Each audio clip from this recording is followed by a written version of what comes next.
Hello ভাই brother, কি অবস্থা সবার? আশা করি সবাই ভালো আছেন। আজকে যাচ্ছি আমার পুলিশ ক্লিয়ারেন্সের পেপারটি সংগ্রহ করতে।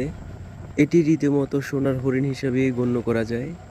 আপনাদের পুলিশ ক্লিয়ারেন্স সংক্রান্ত কোনো কিছু জিজ্ঞেস করার থাকলে আপনার কমেন্ট বক্স ফ্রি আছে আপনাদের জন্য, আপনারা কমেন্ট করতে পারেন। অ্যান্ড নাও আমার সাথে আমার জার্নিটা এনজয় করেন সবাই। বাড়ি থেকে বের হয়ে সিএনজিতে উঠে পড়লাম। এটা one kind of journey by সিএনজিও বলতে পারেন আপনারা। এই জার্নিতে আমার পাশেই ছিল আমার ফ্রেন্ড। তার কিছু কাজ ছিল থানাতে, কচুয়া থানাতে। সেজন্য প্রথমত আমরা কচুয়া থানা গেলাম এবং কচুয়া থানার আশেপাশটা একটু দেখলাম, ঘুরলাম এবং থানার কাজ শেষ করে আবার টুক করে উঠে পড়লাম আমার সিএনজিতে।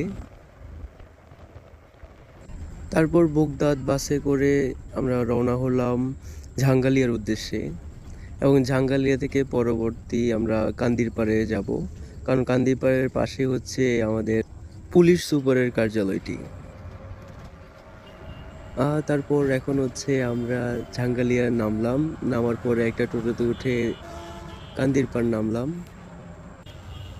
এটা হচ্ছে সেই ফেমাস জায়গাটি, কান্দিরপাড়ের মোড়টা। এটা ওয়ান কাইন্ড অফ কুমিল্লার প্রাণকেন্দ্রও বলা যেতে পারে। অ্যান্ড দেন আমি আমার পুলিশ ক্লিয়ারেন্সটি কালেক্ট করলাম। সারাদিন দৌড়াদৌড়ি ছোটাছুটির পরে প্রচণ্ড খিদা লাগলো, তাই দুপুরের লাঞ্চটি সেরে নিলাম। আর এখন কালেক্ট করার পরে বাড়ির উদ্দেশ্যে রওনা দিলাম। এটা হচ্ছে আমাদের এলাকার একটা দর্শনীয় স্থান হিসেবেও গণ্য করা হয়। আমাদের ২০৩-এর দিঘি। ইনশাল্লাহ কোনো একটি ভিডিওতে এই ২০৩-এর দিঘি আমি বর্ণনা করব।